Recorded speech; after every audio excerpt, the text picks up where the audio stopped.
Boa noite.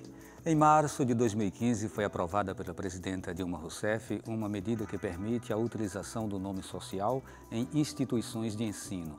A resolução número 12 do Conselho Nacional de Combate à Discriminação e Promoção dos Direitos de Lésbicas, Gays, Bissexuais, Travestis e Transsexuais da Secretaria de Direitos Humanos é uma conquista que, no momento, está sob ameaça de perder eficácia.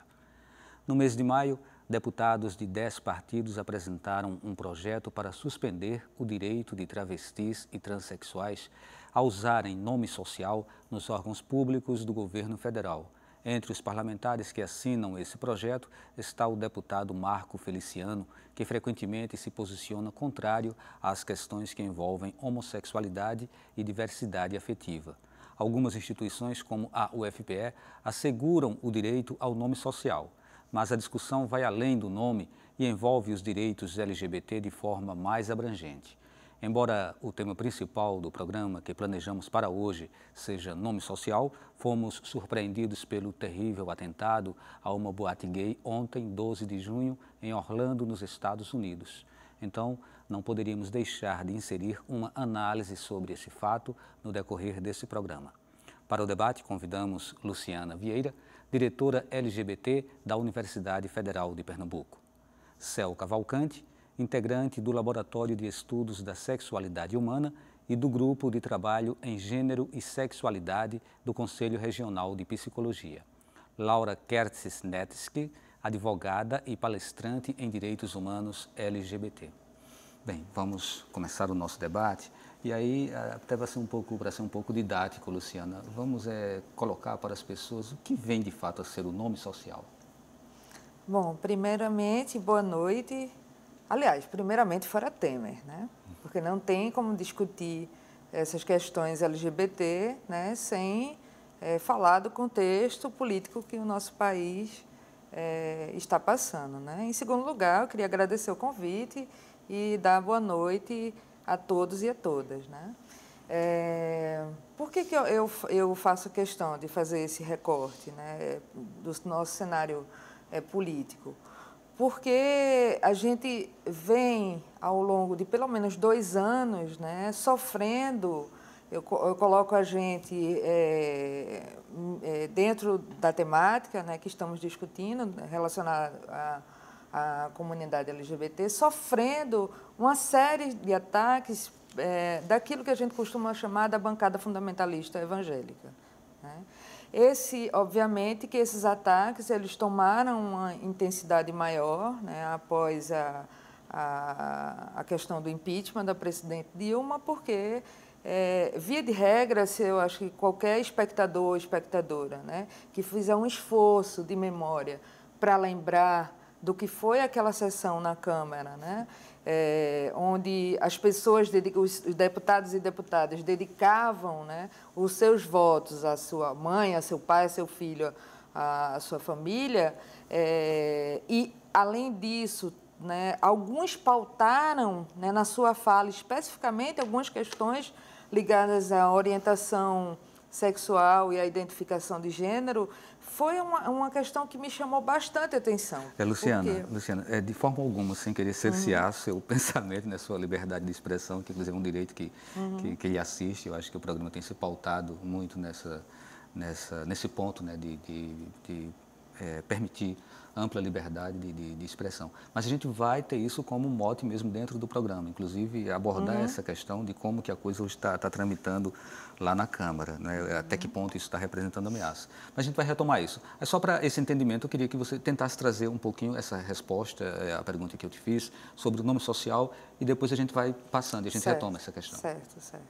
Então, você me perguntou o que seria o nome social, né? Para a gente tentar ser um pouco mais claro para o público o que é esse nome social, né? Que para a gente pode ser uma coisa muito comum, muito usual, mas algumas pessoas ainda têm alguma dificuldade no entendimento do que seja. Certo.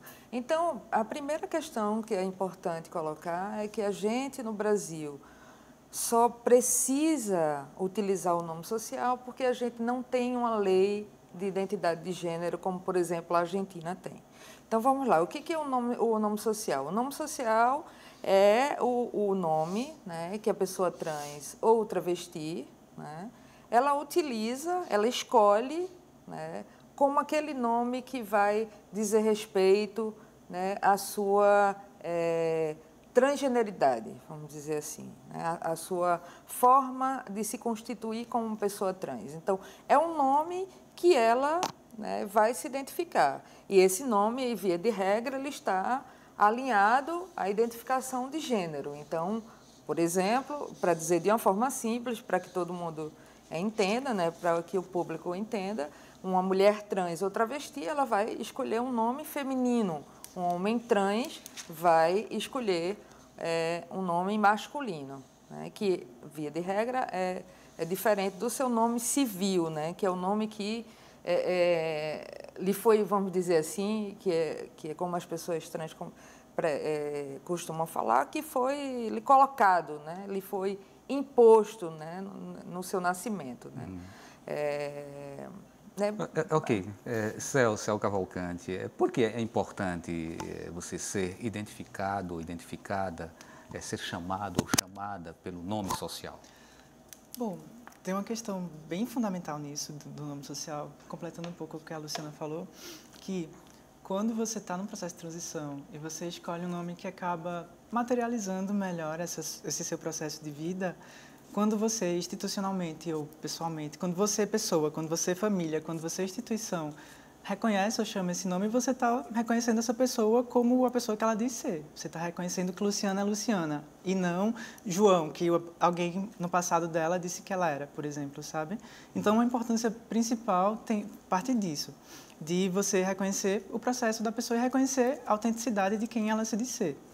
De modos secundários, mas não menos importantes, uma política de nome social acaba sendo uma política de inclusão, uma das primeiras, já que vai permitir que pessoas trans circulem por diferentes instituições ou empregos ou espaços sem o constrangimento de você, por exemplo, estar representado numa etapa mais adiante da transição, uma forma totalmente feminina e ter um nome masculino que vai meio que te expor a vulnerabilidades, dado o nosso contexto altamente transfóbico, por exemplo. Então, o nome social acaba sendo, além de tudo, uma primeira proteção das pessoas trans. Infelizmente, a gente acaba precisando disso. Laura, o que diz a resolução número 12 do Conselho Nacional de Combate à Discriminação sobre o nome social? Primeiramente, boa noite a todos e a todas. Essa resolução ela diz respeito ao tratamento da pessoa trans, né, transexual, travesti, transgênero, enfim, pelo nome social dentro das instituições de ensino. Né? Então, tanto alunos e alunas vão poder ser tratados pelo nome social, né, aquele nome que elas se reconhecem de acordo com o gênero, e também funcionários ou funcionárias, enfim, pessoas que estão ligadas à instituição de ensino.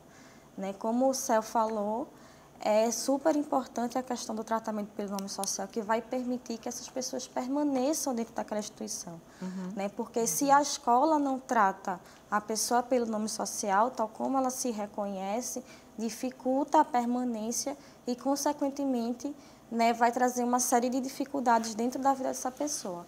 Porque se, primeiramente, ela não aceita dentro da família, né, de acordo com sua identidade de gênero trans, né, e vai para a escola e procura esse acolhimento na escola, e o ambiente da instituição de ensino não lhe oferece, né, esse cuidado, essa atenção, dificilmente ela vai permanecer ali e concluir seus estudos e, consequentemente, dentro do mercado de trabalho, ela também não vai estar dentro daquele mercado de trabalho formal. Né? E como a gente conhece e comumente é percebido na sociedade, pessoas trans já na prostituição. Né, justamente porque não tem essa oportunidade de outros mercados. Luciana, como tem sido a aceitação, a implantação, né, desse direito, dessa garantia ao nome social nas instituições? Na universidade teve o caso de Maria Clara, que teria sido a primeira a reivindicar esse nome, que a UFPE, ela catou de pronto, né? Ou não, você viu aí? Então fale qual é a verdade. Então, vou tentar resumir essa história, né? Maria Clara, se ela estiver me vendo, um beijo para ela. Maria Clara é uma ativista trans muito conhecida, né? E a entrada de Maria Clara, a demanda de Maria Clara, fez com que essa questão ela tivesse uma visibilidade na UFPE. Mas a questão é o seguinte, essa demanda ela já tinha sido feita por alguns alunos trans anteriormente. A gente já vinha trabalhando a questão do nome social por conta do Hospital das Clínicas, que a gente tem o Espaço Trans, que é o espaço de cuidado e acolhimento para as pessoas trans do HC. Então, tinha uma série de ações que já estavam em curso, né? Então, a entrada de Maria Clara ela acelerou esse processo. Esse processo fez com que a primeira portaria saísse, e a primeira portaria ela era uma portaria muito restrita, ela tinha alguns erros muito básicos. Corrigidos já? Sim, porque ela foi feita pelo departamento jurídico. Aí, num segundo momento, né, eu me reuni com o CEL e outras pessoas trans da universidade e a gente montou a política do nome social da UFPE, que é a que funciona hoje em dia. E ela, enfim, eu acho que ela é uma das melhores políticas de nome social. Isso do banheiro, eu acho que eu não estou errada em dizer isso. Do país. Do país, assim. Ela tem bastante avanços em relação a algumas outras universidades. Para te dar um exemplo, tem algumas universidades que colocavam como condição para o acesso a um direito, que é o nome social, para um menor de 18 anos, que os pais, né, dessem essa autorização. Ora, quem minimamente conhece a realidade das pessoas trans sabe que a relação familiar é muito conturbada, vamos dizer assim, para dizer o mínimo, né? Então, não havia essa necessidade. Então, a nossa portaria, por exemplo, ela não tem essa exigência e a gente conseguiu fazer isso com um respaldo jurídico muito importante, né, utilizando outras legislações a nível nacional e a nível internacional também. Então, esse é um avanço que eu acho importante da nossa portaria, né? Isso tem se expandido já por outras instituições de ensino aqui em Pernambuco? Enfim, existe ainda alguma resistência, alguma coisa que realmente pegou ou não? Olha, quando a gente lançou a nossa portaria, já existia pelo menos 30 universidades públicas no Brasil que já utilizavam o nome social. Mas em Pernambuco ainda não? Em Pernambuco, eu não sei se a UPE não sei, não tem, né? Não tem, nem a UPE e nem a Aqui em Pernambuco, eu lembro que assim que foi lançada a primeira portaria da UFPE, que é essa portaria que a Luciana falou que precisou ser revisitada, pouco tempo depois, uns 15 dias depois, a Universidade Federal Rural, lançou também uma portaria de nome social de lá, bem parecida com a nossa primeira portaria, aquela que a gente precisou remodelar inteira. Eu acredito que a que está vigente na Rural também é essa, que eles devem ter se baseado na nossa primeira portaria, que é aquela que a gente fez. Céu, e a aceitação do nome social no ambiente da universidade, por parte de professores, por parte de alunos, como que tem sido isso? Então, no ambiente da universidade, né? Acho que talvez antes disso cabe marcar que a universidade, no nosso contexto sociocultural, é um lugar de privilégio. De privilégio no sentido que é um lugar que alguns debates podem circular melhor e a gente pode se inserir em vários debates diferentes de uma forma mais fácil. Assim, isso, por exemplo, nos outros contextos de Recife ou de Pernambuco ou dos interiores, assim, é um pouco mais complicado. No caso da universidade, a aceitação por parte de professores ou de pessoas, a gente acabou entendendo, por exemplo, que a lei por si só não ia resolver nada. Ia ter uma lei que poderia ficar lá engavetada e que as pessoas iam continuar sem saber que ela existia ou sabendo e se recusando. Daí a gente entendeu que precisava de todo um processo que a gente pode entender como uma reeducação, entre aspas, ou uma sensibilização para o tema. Daí a gente criou, junto com a ProCity, uma campanha, né? A campanha Meu Nome Importa. Mas, contudo, todavia, eu não sou uma pessoa tão otimista assim. Eu acabo achando que a aceitação ou a implementação sempre vai para a ponta. Sempre na hora que o professor estiver lá, olhar para a sua cara e disser, não vou chamar você de Luciana, se ele fizer isso, a gente não tem nada que vá dar um respaldo para a gente punir, assim, ou obrigar, talvez. A gente pode até conversar sobre isso, já que a Luciana é diretora LGBT. Mas a gente não tem nenhum marco que sancione, por exemplo. E por não ter um marco que sancione, que é a mesma questão, por exemplo, do SUS, que eu percebo, acaba indo para a ponta, e na ponta o aluno ou a pessoa vai olhar para a gente e dizer, não aceito. E aí, o que é que a gente vai fazer? Daí a ideia é construir esse tal a fazer. Mas na UFPE, de modo geral, pelo menos pelos lugares onde a gente tem circulado, tem sido bem tranquilo. Na UFPE Recife, marcando, assim, não sei falar como é que esse processo em Caruaru, por exemplo, já que eu não tenho muito contato com o cotidiano do campus de Caruaru. Mas no campus de Recife, pelo menos nos lugares onde eu circulo, onde as pessoas trans amigas minhas circulam, tem sido bem tranquilo, assim, as pessoas têm encarnado. Okay. Eu posso vamos deixar para o próximo bloco. Tá bom. Então a gente vai para esse intervalo e daqui a pouquinho a gente volta falando sobre nome social. Você pode participar do programa enviando perguntas ou dando sua opinião pelo e-mail opiniãotvu@gmail.com, pelo telefone 3879-5444 e também pelas redes sociais no Twitter e Facebook.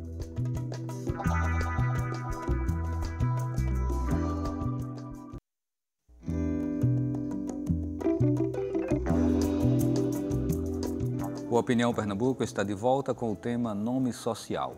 Participam Luciana Vieira, diretora LGBT da Universidade Federal de Pernambuco, Céu Cavalcante, integrante do Laboratório de Estudos da Sexualidade Humana e do Grupo de Trabalho em Gênero e Sexualidade do Conselho Regional de Psicologia, Laura Kertz-Netsky, advogada e palestrante em Direitos Humanos LGBT.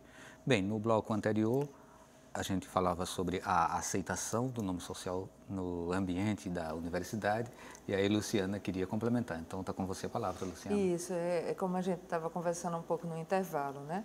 Existem alguns caminhos, sim, que o aluno ou a aluna que se sente desrespeitado em relação ao nome social, ele ou ela podem tomar. Pode-se abrir um processo, né, administrativo em relação ao professor ou professora.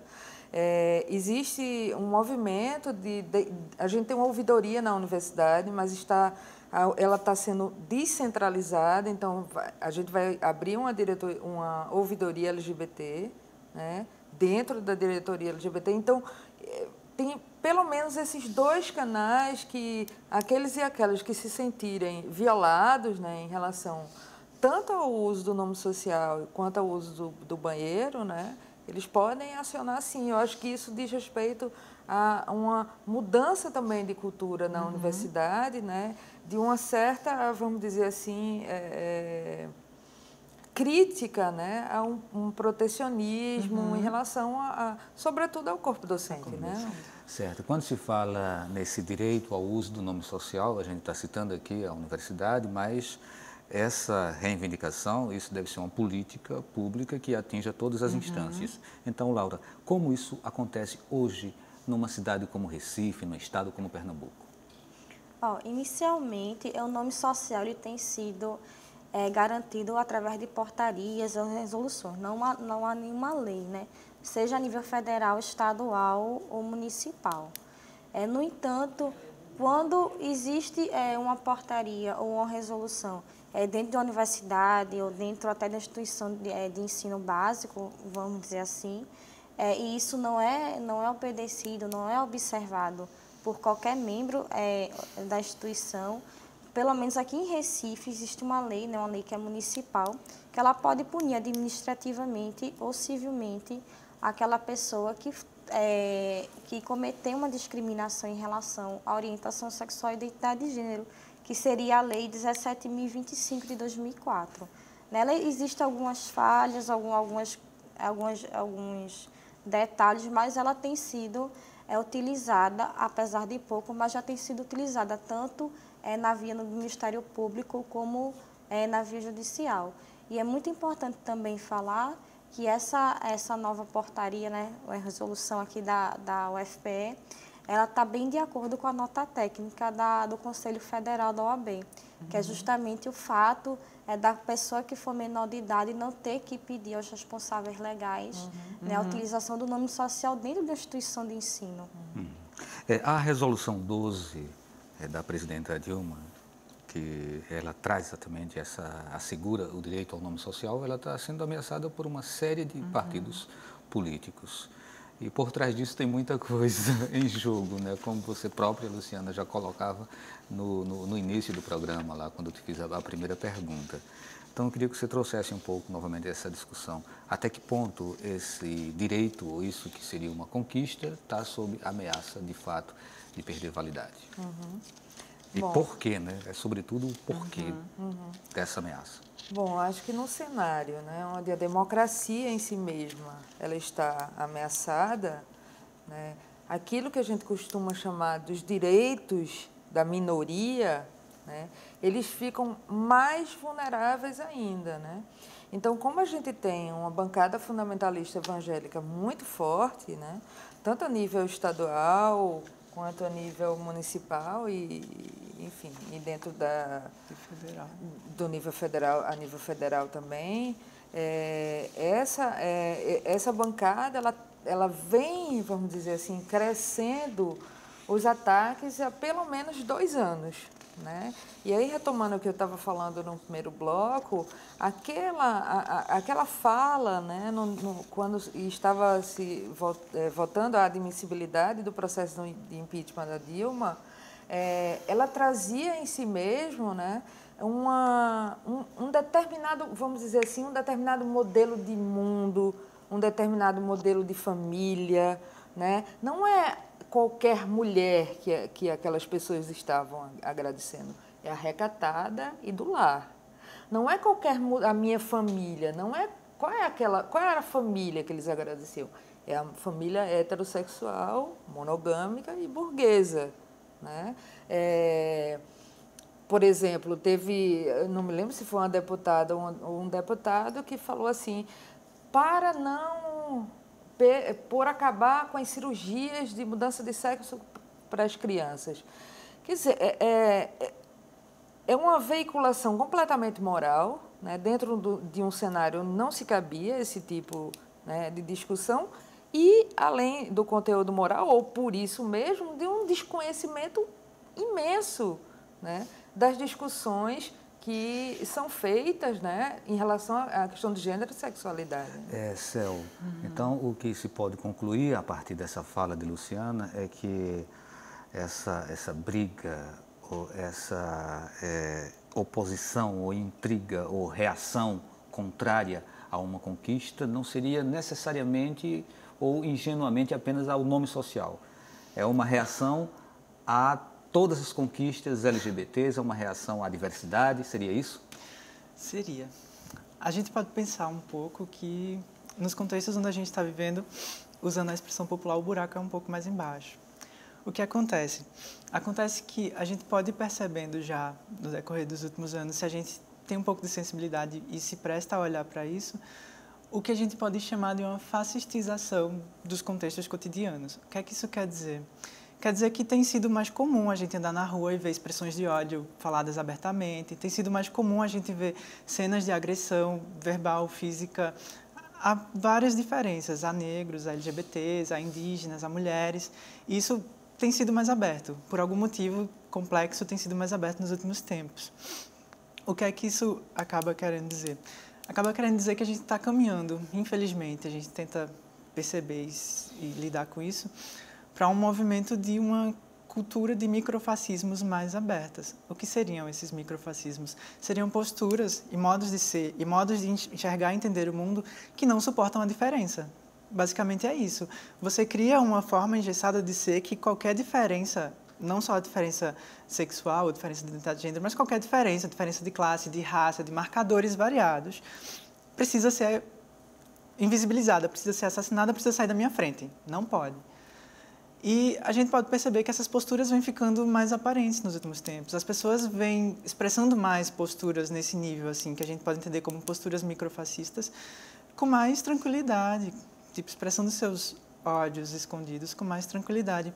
Então, não é só um ataque ao nome social. Quando essa bancada se junta, como um grupo de pessoas se junta para retirar um direito já posto, esse é um detalhe importante que a gente precisa marcar.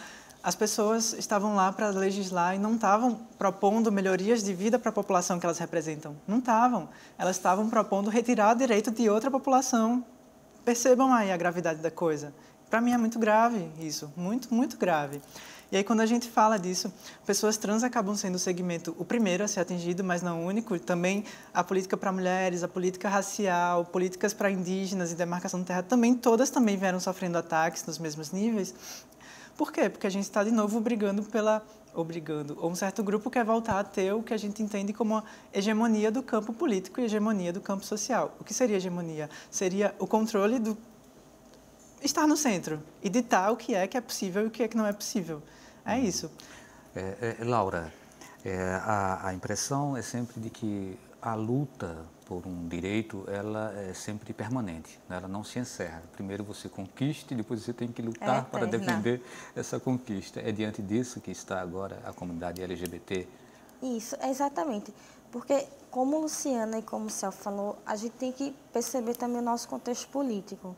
Porque antes desse decreto, que é o 8.727 de 2016, que foi o recente decreto que dita a questão do nome social para funcionários e funcionárias públicas federais, né, existia uma série de outros decretos e uma série de outras portarias e resoluções que tentam garantir o nome social à pessoa trans. Né? E porque logo esse decreto recente é que é rechaçado, está tentando ser rechaçado. Né? Aqui em Pernambuco temos o decreto que é o 35.051 desde 2010. Né? Na área do campo da saúde, temos a portaria 1820 de 2009, que garante o nome social nas instituições de saúde. Então, a gente percebe que, desde então, o nome social ele tem tentado garantir esse direito às pessoas trans. E porque, logo agora, esse recente decreto de 2016, né, que tem tentado ser derrubado. Porque, se ele for derrubado, não vai ser deixado de garantir nome social a funcionários e funcionárias públicas federais. Né? O resto não vai ser derrubado. Então, por que esse aqui está sendo, né, tão sendo contrário a isso? É justamente a questão do contexto político que a gente está vivendo. Céu, na sua fala você traz aí uma questão que é uma questão de base, que tem a ver com ideologia, tem a ver com vocação religiosa, com defesa de um conceito, uma filosofia, um entendimento de que a verdade seja dessa maneira e não daquela. E você traz a questão da religião, você traz a questão da bancada evangélica. O caso que aconteceu, né, essa semana, ontem, dia 12, lá nos Estados Unidos, é possível que ele nasça também a partir de um pensamento fundamentalista, religioso, alguém ligado ao Estado Islâmico, pelo menos são esses os indícios, né, no primeiro momento. O que é isso? São reações homofóbicas que têm a ver com a forma como a gente aprendeu religião, como a gente aprendeu a pensar religião. Que sociedade é essa que se baseia, né, num modelo religioso e que entende que esse modelo ele deva ser homogeneizado, sem respeitar as diferenças, como você coloca? Sim, acho que antes de tudo cabe marcar uma diferença sobre esse modelo religioso. O campo social é sempre um campo de disputa. Isso eu tenho percebido, assim, para mim tem ficado cada vez mais objetivo que o campo social é sempre um campo de disputa. O campo religioso também. Lembro até alguns autores ou algumas pessoas que fazem esse debate do campo religioso e colocam em cena que entendimentos diferentes de religião parecem estar em disputa. E daí que vão marcar que existem algumas teologias ou alguns entendimentos da religião pluralistas, que entendem uma série de pluralidades, e religiões ou entendimentos fundamentalistas. Daí, talvez, a gente venha num processo no nosso país, nos nossos contextos, que grupos que podem ser identificados, a gente depois pode procurar teoricamente como fundamentalistas, acabam trazendo essa ideia de uma verdade única sobre a vida, sobre as pessoas, sobre as formas das pessoas viverem suas próprias vidas e tentar impor esses modelos pré-prontos a todas as formas de subjetividade, que no fim, no meu entendimento, é algo que sempre ocorreu na nossa sociedade brasileira colonial desde sempre. A diferença é que, de algumas décadas para cá, Daí a gente poderia fazer alguns marcos, como o processo de redemocratização, como os movimentos sociais se fortalecendo no pós-ditadura. A gente conseguiu ampliar um pouco o debate e ter mais um direito à pluralidade de ser, assim, ter direito a direitos humanos começou a ser uma pauta colocada e a gente pôde reivindicar formas diferentes de viver nossas próprias vidas. Daí que o que alguns grupos que a gente pode marcar como fundamentalistas, no meu entendimento, vem tentando remarcar é que essas diferenças todas voltem para debaixo do tapete ou deixem de existir e passe a haver um modelo único de família, de homem, de mulher, de um sistema que é impossível, porque somos pessoas múltiplas. Ok. Luciana, esse atentado lá de Orlando, ele foi um atentado mais para o terrorismo ou mais para a homofobia?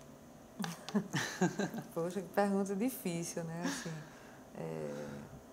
eu acho que ele tem essas duas... Os dois componentes. Ele tem esses dois componentes. Agora, o que eu tenho, assim, acompanhado, né, de ontem para hoje, é um certo... O que me causa um estranhamento é um certo apagamento, né, de que é um crime homofóbico ou LGBTfóbico, né? E o que, assim, para a gente contextualizar dentro do momento político dos Estados Unidos faz bastante sentido, né? Que é colocar a pauta, né, de cada vez mais você armar a população, né, no combate ao terrorismo. Então, o terrorismo ele passa na frente e a questão do ataque LGBTfóbico ou homofóbico, como se quiser chamar, ele acabou sendo secundarizado, né? Agora, eu gostaria de chamar a atenção, assim, é inegável que me toca, que nos toca. Agora, a gente não pode esquecer que a gente vive isso no Brasil, né? A gente mora num país que mais mata pessoas trans. A gente mora, infelizmente, no estado que ocupa um dos mais altos índices de violência contra a comunidade LGBT. Então, assim, por que a gente... É uma pergunta que a gente que trabalha com essa questão de gênero e sexualidade se faz. Por que a gente se comove tanto quando uma boate... Eu não estou dizendo, tá? Eu quero deixar claro, é para se comover. Mas por que a gente se comove tanto quando uma boate LGBT dos Estados Unidos ela é atacada e a gente não se incomoda com a matança cotidiana que acontece no Brasil em relação à população negra, em relação ao jovem negro, em relação à comunidade LGBT? Porque essa é a realidade da gente, né? Ok, vamos a mais um intervalo e daqui a pouco a gente volta falando sobre nome social e também homofobia. Você pode participar do programa enviando perguntas ou dando sua opinião pelo e-mail opiniãotvu@gmail.com, pelo telefone 3879-5444 e também pelas redes sociais no Twitter e Facebook.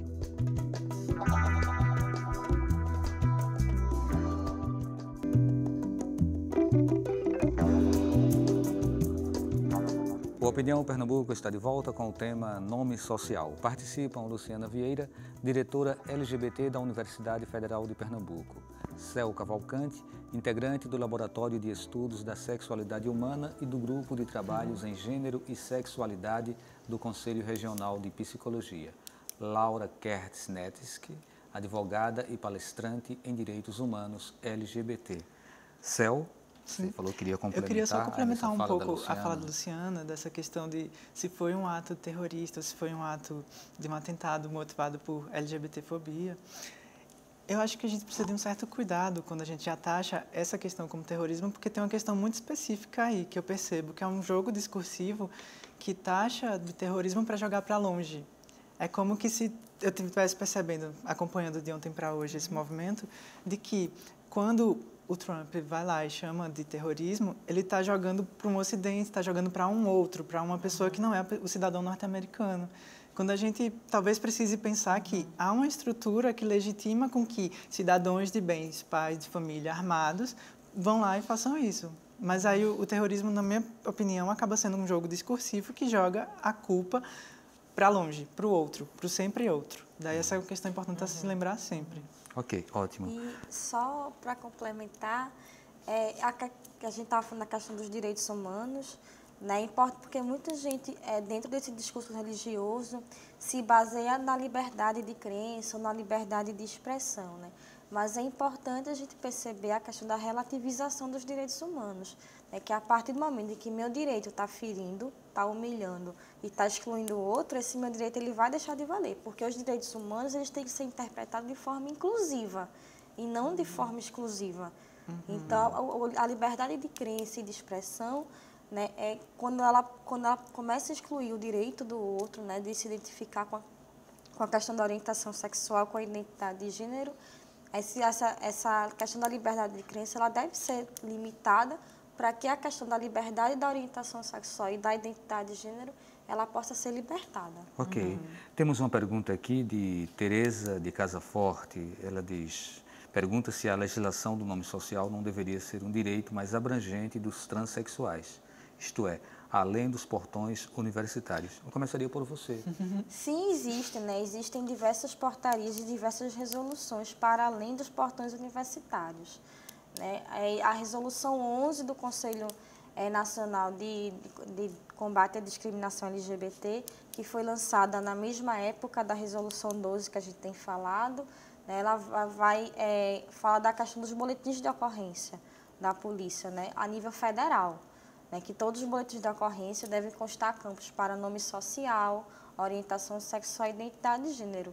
E em Pernambuco, antes disso, né, em 2013, tivemos a portaria, que é a 4.818 de 2013, que também vai alterar os boletins de ocorrência para que Pernambuco ele consiga vamos dizer, verificar, né, no caso, a discriminação, qualquer tipo de violação contra a comunidade LGBT, possa facilitar, né, a busca ativa dessa questão. Também temos uma resolução que vai falar da questão dos presídios especificamente, né, da população LGBT dentro dos presídios serem tratados pelo nome social. E no caso da mulher trans ou travesti, possa optar para ir para o presídio feminino. Logicamente que uma resolução, uma portaria, ela não vai solucionar a questão, né? É necessário a questão da educação, de funcionários, de funcionárias para poder implementar de forma mais efetiva. Luciana, quando você traz um nome social, isso já te dá garantias para a utilização de um banheiro de acordo com essa tua identidade, com essa tua nova identidade, nova não, com essa identidade, né, que você assume? Eu acho que da mesma forma que o nome social, ele é uma questão para se construir, né? Tanto é que, como estratégia que a gente criou na campanha Meu Nome Importa, para discutir o banheiro, a gente levou a discussão do nome social para dentro do banheiro. A gente fez um adesivo, né, que as pessoas entravam no banheiro, faziam um selfie e colocavam no Face da diretoria LGBT, que foi uma forma, uma estratégia que a gente utilizou para focar a discussão do banheiro. Veja que a gente não começou pelo banheiro, a gente começou pelo nome social, porque a questão do banheiro, eu acho que é um pouco mais delicada em relação ao uso do nome social. Por quê?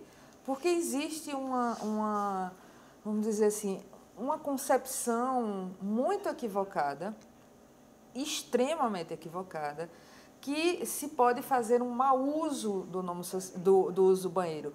O que eu estou querendo dizer com isso? Uma pessoa, né, um homem, por exemplo, num dia resolve, vai se vestir de mulher, vai no banheiro para violentar uma mulher. Olha, esse imaginário ele só pode estar pautado por alguém que não tem nenhum conhecimento em relação à experiência trans. Porque a experiência trans, primeiro que ela não se dá, né, da noite para o dia, até prefiro que Céu fale mais sobre isso, mas, enfim, é um processo, né, e a gente não tem absolutamente nenhuma estatística que vá corroborar com essa verdade. As questões de abuso sexual e estupro no Brasil, elas estão... todas as pesquisas mostram isso. Majoritariamente ligada ao núcleo familiar. É aquilo que a gente chama de abuso sexual intrafamiliar. e, via de regra, por homens cis e heterossexuais. Então, assim, é falta de conhecimento mesmo. Então, o trabalho em relação ao nome social, em relação ao uso do banheiro pelas pessoas trans, ele é muito mais delicado, porque vai entrar esse outro fator que eu acabei de me referir aqui. Ok, temos mais uma pergunta, Giovanni de Moraes do Barro. Vocês não acham que o nome social impõe à sociedade uma aceitação quando o próprio indivíduo não aceita a si próprio? Céu. Então, essa é uma questão. Antes eu só queria fazer um comentário bem breve sobre a questão de Tereza, que foi a anterior, né, de Tereza de Casa Forte. Tereza, eu te agradeço muito por essa questão e sim, nome social precisa ser uma pauta para além dos muros da universidade, até porque, como eu marquei no começo, a universidade é um lugar de privilégio. A maioria absoluta das pessoas trans não estão nas universidades e não estão por uma série de violências sistemáticas, violências, enfim, uma série de processos que faz com que as pessoas trans não consigam chegar no ensino superior, principalmente no ensino superior público. Bom, voltando para essa questão, obrigar uma aceitação de uma pessoa que não se aceita. É isso? Exatamente. Então, Givan?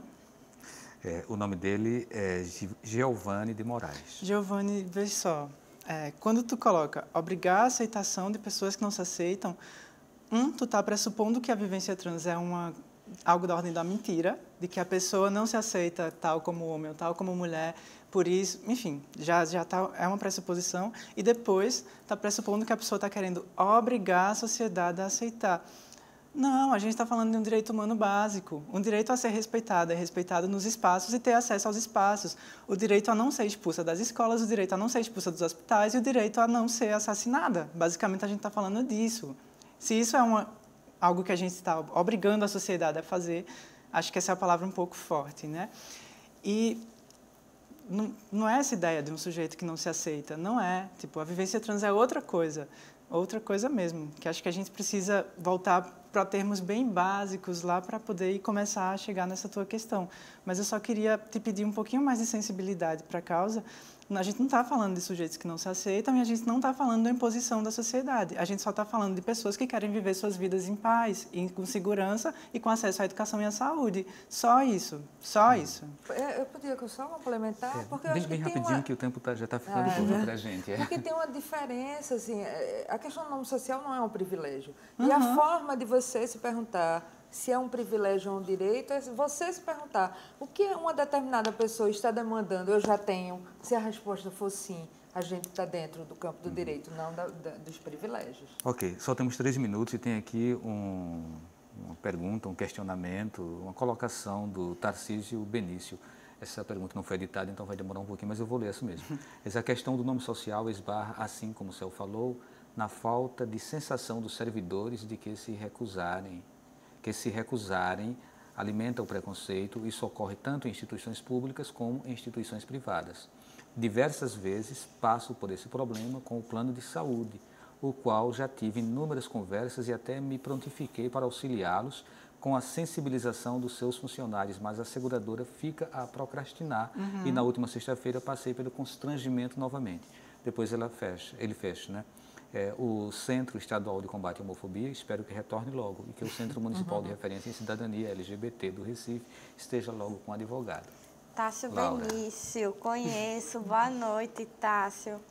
É o seguinte, essa questão do plano de saúde, como é uma instituição privada, tem sido um tanto complicada dentro do campo jurídico, né? Porque as resoluções, enfim, as normativas que temos são bastante direcionadas para o campo público, né, das instituições públicas.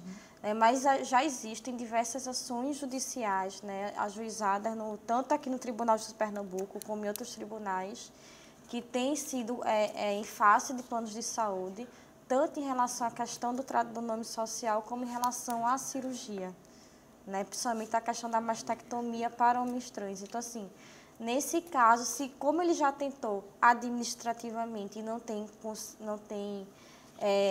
conseguido isso, talvez uma reclamação no PROCON ou até uma ação judicial possa conseguir garantir esse direito a ele, ou a outros homens trans e mulheres trans.